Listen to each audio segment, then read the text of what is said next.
I'm not a veteran, but I've had the unique privilege of spending much of my life surrounded by and working with veterans.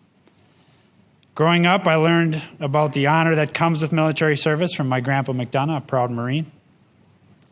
On my frequent trips to Afghanistan and Iraq, while in the White House, on the National Security Council, I saw the excellence of our armed forces and the grueling nature of long deployments.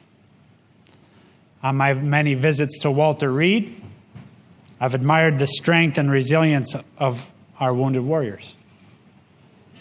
And at Dover, I've witnessed the unimaginable grief of military families when their loved ones, our nation's fallen heroes, come home one final time. And in my first year at VA, it's been the honor of my life to try to serve all of you as well as you have served our country. You know, the president says that our most sacred obligation, our only sacred obligation, is to prepare and equip the troops we send into harm's way and to care for them and their families when they return home. That's the promise that we as a nation make to anyone who signs up for military service. If you take care of us, we'll take care of you. If you fight for us, we'll fight for you. If you have our backs, we'll have yours when you transition out of the service. The thing is, our nation as a whole makes that promise. But we, at VA, at MOAA, are among those most responsible for keeping that promise. But while we want our lives to return to normal when we end this pandemic, there's certain things that we recognize shouldn't go back to the way they were. At VA, for example, we shouldn't go back to the old way of doing things, because the work we've done together to respond to the pandemic has forged us into a stronger and better department for our nation's veterans.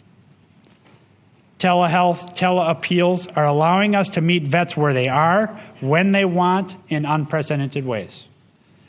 Outpatient trust scores among vets rose to 90% this year, which in my mind should be the floor, not the ceiling.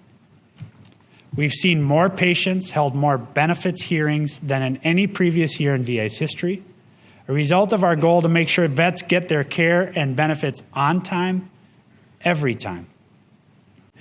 Another major focus is toxic exposures. We're not waiting for Congress to act on this. We're going ahead and acting ourselves. We've already announced 3 major updates. 1, we're creating a new comprehensive decision model for determining presumptive conditions, a model that will be driven by one core principle: getting vets the benefits they've earned and therefore deserve. 2nd, veterans suffering from bladder cancer, hypothyroidism, and Parkinsonism due to Agent Orange can now be paid the benefits they're owed. If you applied in the past, we're already reviewing that application. You don't have to reapply. 3rd, we're now presumptively paying disability benefits to veterans who suffer from asthma, sinusitis, and rhinitis as a result of service in Southwest Asia, Uzbekistan, or Afghanistan. Veterans have waited far too long, and we're doing everything in our power to make sure that they don't wait any longer. It all boils down to this. For too long, too many vets have fought to protect my rights and my freedoms while having to fight brutal battles here at home for their own rights and freedoms. Some of those fights continue to this day. But at VA, those fights are over. Those fights are over. Nobody is going to have to fight to get quality care, benefits, services that they've earned when they've signed up to serve this country.